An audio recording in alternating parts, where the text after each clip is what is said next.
پیارے دوستو، ہم آج کے ویڈیو میں آپ کو حضرت ارمیہ علیہ السلام کے بارے میں بتائیں گے، اس لیے ویڈیو کو آخر تک لازماً دیکھیے گا۔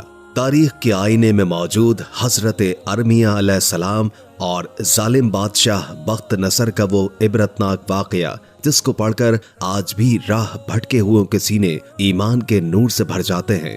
حضرت ارمیہ علیہ السلام کو اللہ تعالیٰ نے بیت المقدس کے علاقے کی ہدایت کے لیے بھیجا تھا۔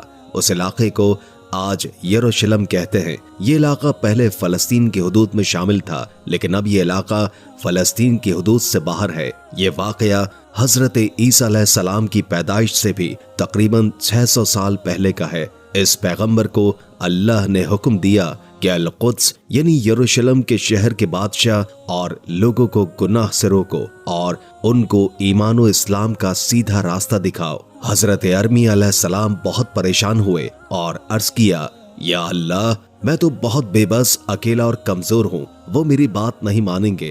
اللہ نے فرمایا، میری مدد تیرے ساتھ ہے، میں تیری زبان پر ایسی باتیں جاری کروں گا جو ان لوگوں کے دلوں پر اثر کریں گی۔ جس طرح اللہ نے موسیٰ و ہارون علیہ السلام کو سیدھا فرعون کے پاس بھیجا تھا، ٹھیک اسی طرح اللہ نے ارمیہ علیہ السلام کو بھی سیدھا بادشاہ کے پاس بھیج دیا۔ اللہ نے ان کو حکم دیا کہ بادشاہ سے کہو کہ مجھے اللہ نے بھیجا ہے، میری بات مانو اور اس کو گناہوں سے پاک ہونے کا طریقہ بتاؤ۔ بادشاہ سے کہو کہ اگر تیری قوم نہ سدھری تو اللہ ان پر ایسا عذاب نازل فرما دے گا جو ان سے پہلے کسی پر بھی نازل نہیں ہوا۔ یہ سننے کے بعد حضرت ارمیہ علیہ السلام بیٹھ کر رونے لگے اور زیادہ عاجزی کی وجہ سے اپنے سر پر مٹی ڈال دی۔ انبیاء علیہ السلام چونکہ رحم دل ہوتے ہیں اور حضرت ارمیہ علیہ السلام یہ بات جانتے تھے کہ اگرچہ چند لوگ میری بات مان بھی جائیں لیکن زیادہ تر لوگ میری بات نہ مانیں گے تو کیا وہ ہلاک ہوں گے۔ اللہ تعالیٰ نے ان کی اس حالت کو دیکھ کر فرمایا، اے ارمیہ، کیوں روتے ہو؟ حضرت ارمیہ علیہ السلام نے عرض کیا، یا اللہ، اگر وہ لوگ میری بات نہ مانے تو آپ ان کو ہلاک کر دیں گے، میں ایسی غم و فکر کی وجہ سے رو رہا ہوں۔ اللہ نے فرمایا، اے ارمیہ، جب تک تم مجھ سے اس قوم کی ہلاکت کی دعا نہ کرو میں ان کو ہلاک نہیں کروں گا۔ یہ سننے کے بعد ارمیہ علیہ السلام کو تسلی ہو گئی۔ پھر اس کے بعد آپ سیدھا بادشاہ کے پاس چلے گئے اور بادشاہ ایک اچھا، عقل مند اور رحم دل آدمی تھا۔ حضرت ارمیہ نے ان کو اپنا تعارف کروایا اور پھر اللہ کی اطاعت اور اس کے دین کی طرف بلایا۔ تو بادشاہ نے آپ سے کہا کہ جاؤ اور لوگوں کو بھی اپنے اس دین کی دعوت دو، کوئی بھی تم کو کچھ نہیں کہہ سکتا۔ اس سے پہلے جو انبیاء گزرے تھے وہ جب بنی اسرائیل کو اللہ کی وحدانیت اور اپنی اطاعت کی طرف بلاتے تو وہ لوگ ان انبیاء پر طرح طرح کے ظلم کرتے، ان کو مارتے اور بہت سے انبیاء کو اپنی قوم نے شہید بھی کر دیا تھا۔ چونکہ بادشاہ کو گزرے ہوئے واقعات کا علم تھا، اسی لیے اس نے ارمیہ علیہ السلام سے کہا کہ بلا جھجک اپنے دین کی تبلیغ کرو۔ بادشاہ جانتا تھا کہ اگر میں ارمیہ علیہ السلام کی مدد نہیں کروں گا تو میں ہلاک ہو جاؤں گا، اس لیے اس نے اعلان کر دیا کہ یہ آدمی اس قوم میں تبلیغ کرے گا اور اس کو کوئی کچھ بھی نہیں کہے گا، سب لوگوں کو چاہیے کہ اس آدمی کی بات مان لے۔ بادشاہ جانتا تھا کہ پہلے ان قوموں کو اللہ نے ہلاک کر دیا جنہوں نے اپنے انبیاء کی بات نہیں مانی، اس لیے اس نے ارمیہ علیہ السلام سے عرض کیا کہ حضرت، اگر آپ کی بات کسی نے نہ مانی تو پھر کیا ہوگا؟ ارمیہ علیہ السلام نے فرمایا کہ اگر خدا نہ خواستہ کوئی میری بات نہ مانے تو اللہ نے مجھ سے وعدہ کیا ہے کہ جب تک تم ان کے لیے بد دعا نہیں کرو گے میں ان کو ہلاک نہیں کروں گا۔ حضرت ارمیہ علیہ السلام نے دین کی دعوت دینا شروع کی تو کوئی ان کی بات سننے کو تیار نہ تھا۔ لوگ ان کی بات نہ مانتے اور نہ ہی سننے کو تیار ہوتے، بلکہ لوگ گناہ کرنے میں پہلے سے بھی زیادہ بے باک ہو گئے۔ اس زمانے میں سلطنت بابل کا ایک بہت ظالم و جابر حکمران تھا جس کا نام بخت نصر تھا۔ یہ عراق کے شہر بابل میں رہتا تھا اور یہ فرعون اور نمرود کی طرح بہت زوراور اور مضبوط بادشاہ تھا۔ بعض محققین، علماء اور مورخین کا کہنا ہے کہ اس نے بھی ان کی طرح خدائی کا دعویٰ کر لیا تھا۔ اس نے ارادہ کیا کہ بیت المقدس پر حملہ کر کے مسلمانوں کے اس مسجد و مدرسے اور قبلے کو زمین بوس کر دے اور وہاں کے لوگوں پر اپنی حکمرانی قائم کر دے۔ ارمیہ علیہ السلام اپنی قوم کو مسلسل 3 سال تک اللہ کی طرف بلاتے رہے اور ان سے یہی فرماتے رہے کہ میں اللہ کا بھیجا ہوا پیغمبر ہوں، لیکن انہوں نے آپ کی بات نہ مانی۔ बल्कि वो लोग पहले से भी ज्यादा नाफरमानी करने लगे। जब वहाँ के रहमदिल और नेक बादशाह को पता चला कि बख्त नसर बादशाह हम पर हमला करने वाला है, तो उसने अरमी अलैहिस्सलाम को बुलवा कर कहा कि हजरत, आपने तो कहा था कि जब तक मैं उनके लिए बद्दुआ न करूं, अल्लाह उनको हलाक नहीं करेगा, जबकि हमें पता चला है कि बाबुल का बहुत जालिम और ताकतवर बादशाह बख्त नसर हम पर हमला करने वाला है, हम में उससे लड़ने की ताकत नहीं है। हजरत अरमी अलैहिस्सलाम अल्लाह के सामने रोने लगे और अर्ज किया, या अल्लाह, तूने मुझसे वादा किया था कि जब तक मैं उनके लिए बद्दुआ न करूं तो उनको हलाक न करेगा। मैं तो उनके लिए दुआ कर रहा हूं, या अल्लाह, उनको हिदायत अता फरमा। अल्लाह ने फरमाया, ए अरमिया, मुझे अपना वादा याद है और मैं अपने वादे पर कायम हूँ। जब तक तुम उनके लिए बद्दुआ नहीं करोगे, मैं उनको हलाक नहीं करूंगा। बख्त नसर काफिर बादशाह 6 लाख अफराद पर मुश्तमिल फौज लिए हमले के लिए निकल चुका था। उसके पास तलवारें, नेज़े, मजबूत असलहा और अच्छा खासा जंगी साजो सामान था। फलस्तीन के इस नेक दिल बादशाह ने दोबारा अरमी अलैहिस्सलाम को बुलाया और कहा, हजरत, वो काफिर तो करीब आ रहा है और हमारे पास उससे लड़ने की ताकत नहीं है। हजरत अरमी अलैहिस्सलाम ने फरमाया, फिक्र मत करो, जब तक मैं बद्दुआ न दूं, अल्लाह इस कौम को हलाक नहीं करेगा। हजरत अरमी अलैहिस्सलाम बैतुल मुकद्दस की मस्जिद की दीवार के पास बैठ गए। आप अलैहिस्सलाम दीवार पर बैठे थे और उसी वक्त आपके पास एक आदमी आया। उस आदमी ने अर्ज किया, ए अल्लाह के पैगंबर, मैं आपसे एक मसले के बारे में जानना चाहता हूँ।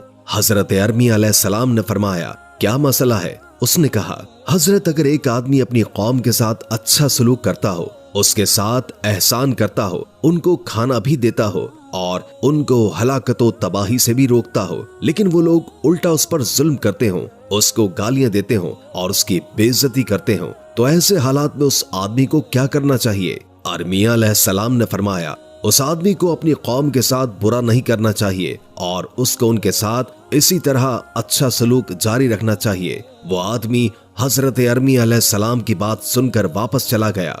वो आदमी जो अरमी अलैहिस्सलाम के पास आया था, दरअसल अल्लाह की जानिब से भेजा गया एक फरिश्ता था जो आपके पास इंसानी शक्ल में आया था, लेकिन आपको पता नहीं चला कि वो आदमी नहीं बल्कि एक फरिश्ता था। वो फरिश्ता वापस हुआ और 2-3 दिन के बाद फिर आप अलैहिस्सलाम के पास आया और उसने आकर कहा, हजरत, मैं वही आदमी हूँ जो परसों आपके पास आया था। इस मर्तबा फिर उसने वही सवाल किया कि हजरत, एक शख्स अगर अपनी कौम के साथ अच्छा सलूक करे और उस कौम की अच्छी तरह मदद करे, उनको रोटी कपड़ा भी दे और लिबास और पानी भी दे और उन पर बहुत से एहसानात करे, लेकिन वो कौम उस शख्स की नाशुक्री करे, उसको गालियां दे और उसकी बात न माने, तो फिर उस शख्स को क्या करना चाहिए? हजरत अरमी अलैहिस्सलाम ने फरमाया, खैर है, वो शख्स उस कौम के साथ अच्छा सलूक करे और उन पर एहसान करना न छोड़े, उनके बारे में बुरा न सोचे। ये सुनकर वो फरिश्ता फिर वापस चला गया। चंद दिन के बाद फिर वो फरिश्ता इंसानी शक्ल में आप अलैहिस्सलाम के पास आया और आप अलैहिस्सलाम बैतुल मुकद्दस की दीवार पर बैठे थे। उस फरिश्ते ने कहा, हजरत, मैं वही आदमी हूँ जो पहले भी आपके पास आया था। हजरत अरमी अलैहिस्सलाम ने उससे फरमाया, अच्छा, तो अब कैसे आना हुआ? उसने कहा, हजरत, उस कौम ने तो अब उस आदमी पर बहुत ज्यादा जुल्म शुरू कर दिया है। वो आदमी उस कौम के साथ बहुत भलाई का मामला करता है। वो आदमी उन लोगों की इज्जत और हिफाजत करता है, उनको रोटी भी देता है और उनको खैर व नफा भी पहुंचाता है, लेकिन उसकी कौम उसकी बहुत नाशुक्री करती है। अब तो उन लोगों ने उस पर बहुत ज्यादा जुल्म शुरू कर दिया है। वो लोग उस आदमी के बारे में ऐसी बुरी बुरी बातें कर रहे हैं कि मैं आपसे वो बातें नहीं कर पा रहा हूँ। हजरत अरमी अलैहिस्सलाम ने फरमाया, अच्छा, लेकिन आप मेरे पास क्यों आए हैं? मैं इस मामले में क्या करूं? उस फरिश्ते ने अर्ज किया, हजरत, आप उस कौम को बद्दुआ दे दीजिए। हजरत अरमी अलैहिस्सलाम ने उनको बद्दुआ देने से इनकार किया तो उसने कहा, अच्छा, अगर आप उनको बद्दुआ नहीं देते तो फिर इस तरह फरमा लीजिए कि अगर वो आदमी मुखलिस हो और वाकई उन लोगों के साथ भलाई कर रहा हो, लेकिन वो लोग उस पर जुल्म करते हो, तो या अल्लाह, मैं उन लोगों को बद्दुआ देता हूँ। हजरत अरमिया ने ऐसा ही किया। उन्होंने दुआ की कि या अल्लाह, अगर वो आदमी मुखलिस हो और उन लोगों का खैर खा हो, लेकिन वो लोग उस पर जुल्म और ज्यादती करते हो और उसको गालियां देते हो, तो फिर उस कौम को हलाक कर दे, लेकिन अगर ऐसा ना हो तो फिर उनको हलाक मत करना। ये सुनकर वो फरिश्ता जो इंसानी शक्ल में आया था वापस चला गया उस फरिश्ते के जाने के बाद बख्त नसर पहुंच गया और उसने अपनी लश्कर के जरिए बैतुल मुकद्दस को चारों तरफ से घेर लिया। अरमिया अलैहिस्सलाम को बादशाह ने बुलाया और कहा कि हजरत, बख्त नसर अब मस्जिद को शहीद कर देगा और सब घरों को मुनहदिम कर देगा। आप कहते थे कि जब तक मैं बद्दुआ न करूं ये कौम हलाक न होगी। क्या आपने इस कौम के लिए बद्दुआ कर ली है? हजरत अरमिया अलैहिस्सलाम अल-कुद्स में अल्लाह के सामने सजदा रेज हुए और रोने लगे। या अल्लाह, आपने मुझसे वादा किया था कि मैं इस कौम को तब तक हलाक नहीं करूंगा जब तक आप इनको बद्दुआ न दो। या अल्लाह, मैं तो उनके लिए दुआएं कर रहा हूँ। अल्लाह ने फरमाया, आपने तो खुद उस कौम को बद्दुआ दी है। मैं उनके साथ भलाई करता हूँ, उनको रोटी और लिबास देता हूँ, उन पर एहसान करता हूँ, लेकिन वो मेरी नाशुक्री करते हैं। मेरे साथ किसी को शरीक ठहराना मुझे गाली देना है। वो मेरी हक तलफी करते हैं, मेरे गैर को पूछते हैं। तेरे पास मेरा फरिश्ता आया था, उसके सामने तुमने उनको बद्दुआ दी है। हजरत अरमिया अलैहिस्सलाम को इल्म हुआ कि वो आदमी जो मेरे पास बार बार आता था वो फरिश्ता था, और जिस कौम को मैंने बद्दुआ दी है वो यही कौम है जिसकी तरफ मुझे भेजा गया है। हजरत अरमिया अलैहिस्सलाम को अल्लाह ताला ने हुक्म दिया कि इस शहर से बाहर निकलो, क्योंकि अब मुझे इस शहर पर अजाब लाने से कोई नहीं रोक सकता। हजरत अरमिया अलैहिस्सलाम शहर से निकल गए और बख्त नसर ने आकर बैतुल मुकद्दस और इस पूरे शहरों गांव पर हमला कर दिया। वो हमला इतना तेज था कि लोगों के घर गिर गए। बैतुल मुकद्दस मस्जिद शहीद हो गई। बख्त नसर ने बूढ़ों को कुछ न कहा, बल्कि उनको हुक्म दिया कि निकलो यहाँ से और जाकर जंगलों या सहराओं में रहो। बच्चों को अपना गुलाम बनाया और जवान औरतों को साथ ले गया और जवान आदमियों के 3 हिस्से कर दिए। उनमें से एक हिस्से को कत्ल कर दिया, दूसरे हिस्से को बूढ़ों की खिदमत के लिए छोड़ दिया और तीसरे हिस्से को अपना गुलाम बना लिया। तारीख की किताबों में लिखा है कि बख्त नसर जालिम बादशाह की शक्ल में इतने खतरनाक कहर की मिसाल कहीं नहीं मिलती। वीडियो के आखिर में एक बार दुरूद शरीफ पढ़ना मत भूलिएगा। उम्मीद है कि आज की ये वीडियो आपको काफी मालूमाती लगी होगी और इससे बहुत कुछ जानने को मिला होगा। अगर वीडियो अच्छी लगे तो लाइक करके हमारे चैनल को सब्सक्राइब कर दें और कमेंट बॉक्स में कमेंट करके अपनी आरा से भी आगाह कीजिए और बेल आइकॉन को क्लिक कर दें ताकि हमारी नई आने वाली वीडियोस का आपको पता चलता रहे। अगर जिंदगी रही तो एक और वीडियो के साथ इंशाअल्लाह हाजिर होंगे। अभी हमें इजाजत दीजिए। अल्लाह हाफिज।